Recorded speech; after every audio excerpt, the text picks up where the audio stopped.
তুমুল হট্টগোলের মুখে রংপুর ডিসি অফিসে পণ্ড হয়েছে নর্দার্ন ইলেকট্রনিক সাপ্লাই কোম্পানি নেসকোর প্রিপেইড মিটার স্থাপন বিষয়ক মতবিনিময় সভা। প্রেজেন্টেশনে শেখ মুজিবুর রহমানের ছবি সহ মুজিব বর্ষের লোগো ব্যবহার নিয়ে প্রতিবাদ জানান উপস্থিত অংশীজনরা। জেলা প্রশাসক জানিয়েছেন, সংশ্লিষ্ট কর্মকর্তার বিরুদ্ধে ব্যবস্থা নেওয়ার জন্য লিখিত অভিযোগ জানানো হবে।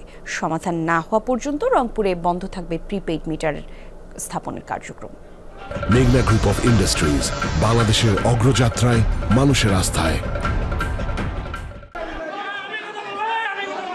রংপুর ডিসি অফিসের হলরুমে বিদ্যুতের প্রিপেমেন্ট মিটার স্থাপন বিষয়ক মতবিনিময় সভায় হঠাৎই হট্টগোল।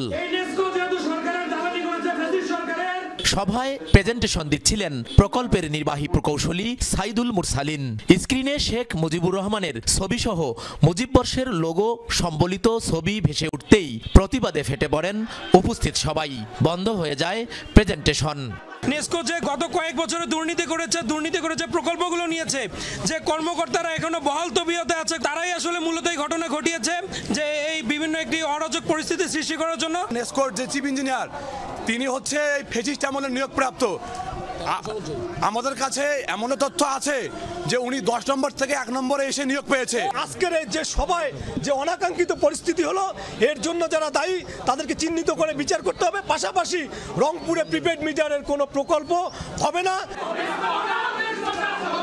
প্রতিবাদের মুখে পণ্ড হয় সভা। এটা অনাকাঙ্ক্ষিত এবং আমি এর জন্য দুঃখ প্রকাশ করতেছি। এটা কিভাবে আসলো এটা আমরা তদন্ত করে পরবর্তীতে ব্যবস্থা নেব। সুরাহা না হওয়া পর্যন্ত প্রকল্পের কাজ বন্ধ রাখার কথা জানিয়েছেন জেলা প্রশাসক। এটা কোনোভাবে গ্রহণযোগ্য না এবং তারা আমাদের কাছে মনে হচ্ছে যে তারা এটা আমাদের এই সভাটাকে বিতর্কিত করার জন্য হয়তো এটা ইচ্ছাকৃতভাবে এটা কোনো উদ্দেশ্য পরিণত। আমরা এই বিষয়টি আমাদের যে ঊর্ধ্বতন কর্তৃপক্ষ রয়েছে এবং আমাদের যে মন্ত্রণালয় রয়েছে, সংশ্লিষ্ট মন্ত্রণালয় রয়েছে, সেই মন্ত্রণালয় কর্তৃপক্ষের কাছে তাদের বিরুদ্ধে ব্যবস্থা গ্রহণের জন্য আমরা এখানে আজকে পত্র প্রেরণ করব। এর আগে গত 22 ডিসেম্বর তথ্য মেলায় শেখ হাসিনা ও শেখ মুজিবুর রহমানের ছবি সম্বলিত লিফলেট বিতরণের ঘটনায় সংশ্লিষ্ট 3 কর্মকর্তার বিরুদ্ধে বিভাগীয় ব্যবস্থা নেয় প্রশাসন।